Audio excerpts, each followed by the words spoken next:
Long day of baking here on Frankie's Free Range Meat. There's some beautiful sourdough loaves. Sourdough tastes like shit. Ton of stuff done today. Over here we have some vanilla raisin bagels. You know, it's great to know that anytime you order from Frankie's Free Range Meat, there's just a chance he might have rubbed his dirty, greasy, uncleaned hands over the food you're ordering. It's really nice to know that. Tried to ditch the cinnamon to be a little less inflammatory. On top here we have all of the plain bagels. Guys, everything is made with all 100% organic flour and glass bottle mineral water. Even these bagels are sourdough free. Dude, like you can literally see the dirt under his fingernails and he's just touching it. Kirk said, yeah, dude, you can literally see the dirt and grime under his fucking fingernails here, and then he's just rubbing his hands all over this bread for no fucking reason. No reason for him to touch any of this. well, that certainly makes me lose my apathy. Yeah, just don't buy anything from Frank. I think you'll be good. Thanks for the donation, Dodo. Fermented. All of the sourdough, of course. Yeah, there you go. Touching the food for no reason. Traditionally sour. Dude, his hands just look so fucking dirty. Like, look at this. What the fuck was he doing? Did he not, like, wash his fucking hands after he took a shit? Traditionally sourdough. Why is his thumb so dirty and grimy looking? Traditionally sourdough fermented. We tried to do most of them lighter. The oven was a little hot today. We even have sesame seed hoagie rolls. These are a little on the darker side, but nice and soft in the middle. Did another batch of our frozen pizzas. You guys love these a lot, selling out every week. Some more of the plain bagels here if you guys want a better look. A lot of air. Yeah, look at all the dirt under his fucking fingernails. And then you can see how much they rose when they baked. Something really special that takes a lot of time. These are blueberry Pop-Tarts. Everything made Those look like shit. by hand, guys. Filling every single Pop-Tart individually made, baked off in the oven. And then we have blueberry fry pies. So kind of similar, but these are actually pretty different because the Pop-Tarts have a blended blue. It literally looks like there's a layer of filth on his hands. Like, look, there's this, like, dirt here. And he's just touching everything. Very filling, and they're more compact, and they're baked. Whereas the fry pies, they have, like, a whole blueberry filling, and they are fried. So both of these are going to get icing tomorrow. Dirty. Dodo Donatillers, this guy wouldn't even be able to sell black market Chinese food in France. I think even health inspectors in China would probably have a problem with him. Thanks for the donation though, Dodo. If you guys want to try these completely unique and high quality sourdough baked goods that no one else is making, you can go get them on frankiesfreerangemeat.com. Another unique thing that I didn't mention is that all of our... Oh, that's funny. Oh, that's funny. Good eye. Yeah, Pop-Tarts are a trademark. So again, he's infringing on somebody's fucking copyright and trademark. He can't call them Pop-Tarts. So he keeps claiming everyone's stealing his ideas and intellectual property, but then he goes and steals other people's intellectual property, and he makes a fucking knockoff Pop-Tart. Like, he's such a jackass. Our sourdough products are made without eggs and dairy, which is also very difficult to get everything to taste great without, butter and eggs, but it's something we do. So everything's hypoallergenic, made with the highest quality organic ingredients, glass bottle mineral water, and we have tested our recipes to make sure everything tastes good too. So not only are all of the products delicious, we have an incredible variety. We're making them all by hand and then freezing them instantly so they're as fresh as possible. And they're both available under the different products.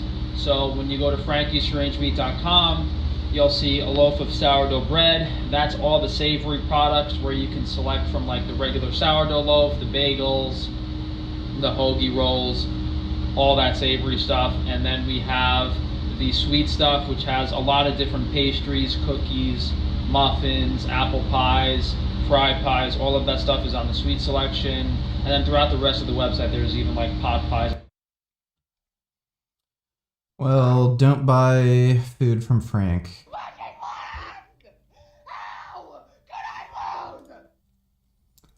Woman's skin melts off after medication error. The only way you guys can help this girl immediately.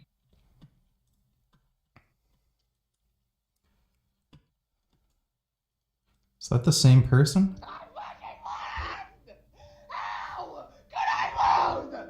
The only way you guys can help this girl immediately is to find out whatever hospital, whatever doctor, Kenny KO is also used. whatever medical group did this to her and protest outside of it. If you don't put them out of business, they will not do anything. All these people care about is money. They own the court system. They are pure evil. The only circumstances in which anything will happen is if you put them out of business and they lose money. And regardless of what's going on in the court, all of the legal stuff, that's completely controlled by them. I'm not talking about that now. I was botched by a plastic surgeon. Not one lawyer would take my case. This girl actually ended up getting a lawyer. But from Oh, that's a reference to Jews? Okay.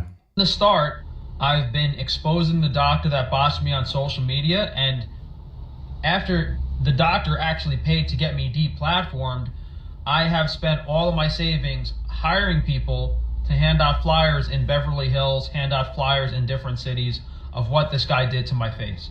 Because that is the only thing you can do.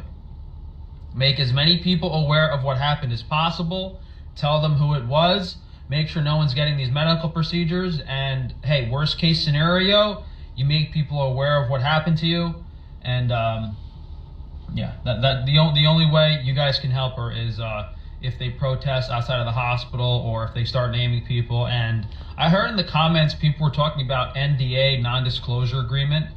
It's toilet paper. People are scared because they signed an NDA, but if it was signed under duress, if it was signed to get her money back from the surgery. NDAs don't do anything. People who are asked to sign to NDAs don't have any money. So if they violate the NDA and you take them to court, okay, what are you going to get for it? Nothing. They have no money. So worst case scenario for the person who violates the NDA, they may have to pay $20 a month for the rest of their life. Like, it's literally, like, that's literally it. So they'll determine what the damage is for violating the NDA. Like, let's say it's a few $100,000. Oh, do you have a few $100,000? No, I only make like 30 grand a year. Oh, okay. Well, based on your level of income and da-da-da, you'll have to pay $20 at the end of each month deducted from your paycheck. So, yeah, like if, unless you're a millionaire, violating an NDA isn't going to do shit. It's just a way to scare people to shut the fuck up, but it's not going to do anything. NDA is completely invalid. It like any contract, it can be invalidated in court. You do not have to abide by an NDA that a doctor coerced you to sign. Just the fact that the doctor coerced you to sign the NDA means that it's invalid. It has to be signed upon your own free will, where you're 100% happy with the circumstances that the NDA was signed under. And in like 99% of cases that these surgeons and doctors are using these NDAs, they are completely invalid. So all I have to say is I hope this girl gets enough support to have some people actually do things for her and protest for her, because I had to do everything myself, including all the legal filings I had to do myself. I've had to do every little bit of this, but it seems like this is something that happened to her a while ago, and she's been depending on the court system, which is not necessarily, you don't want to put all your eggs in one basket, especially if it's a corrupt basket. Yeah, My advice would be not to trust your health to a doctor.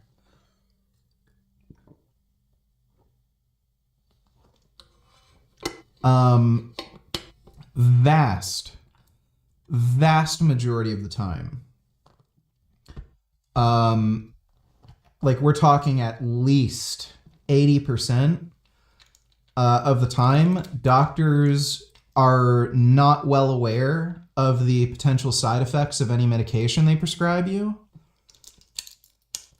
And even if they are fairly well informed, they might not even bother telling you because they're fucking elitist dickheads who think they know more than you, and they don't want to warn you about the potential side effects of a medication because they don't want you knowing, because then you'll be apprehensive about taking it.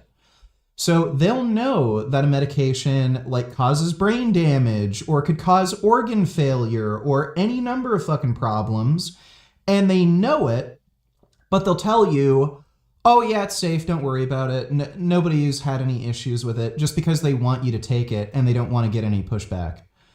So my advice, don't ever trust your health to a doctor. Always do your own research.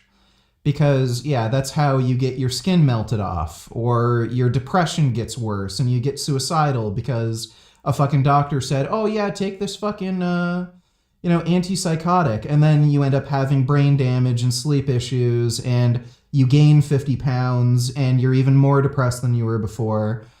Because a doctor thought they knew better than you did. Make sure your plastic surgeon is board certified through the American Board of Cosmetic Surgery. And it doesn't matter what organization, as soon as I serve them legal papers, they drop this doctor like a hot sack of shit.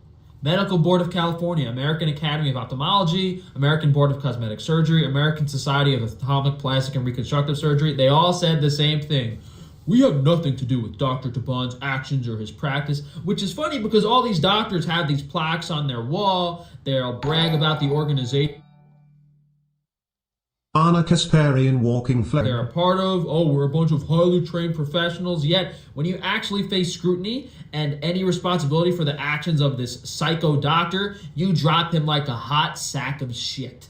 So, none of that matters. And yeah, of course, they're not completely responsible for the guy's actions, but the reason we're in court is to determine what percent responsibility you have in ruining. The real truth about the opioid epidemic and doctors not prescribing pain medication is simply that the world is run by a bunch of sadistic lunatics that want you in pain. That's the... There is no evidence whatsoever that pain medication helps anybody long term. At best, there are anecdotal reports of people self-reporting that their pain was effectively managed by opiate painkillers. When you look at large population data, long-term opiate pain meds do not actually help anybody manage pain. Because what ends up happening is you end up being somewhat immune to the opiates, and your body just adjusts and you end up having lower pain tolerance. So long-term, there's no reason to prescribe anybody opiate pain meds. overall understanding of it. These doctors are being held at gunpoint by the medical board, by the DEA, and they're under a microscope. Yeah, no problem if Dr. Taban mutilates my face for the rest of my life and I have to lie in my bed in pain.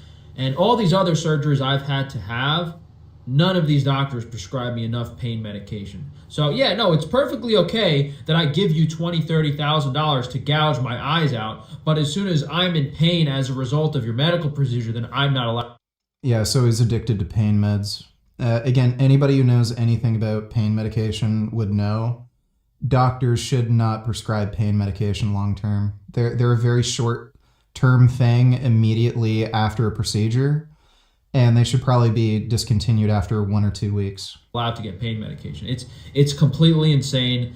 It's another thing that I wanted to file some lawsuits for, but I mean, like people's lives are basically ruined because these people are evil. Fucking idiot.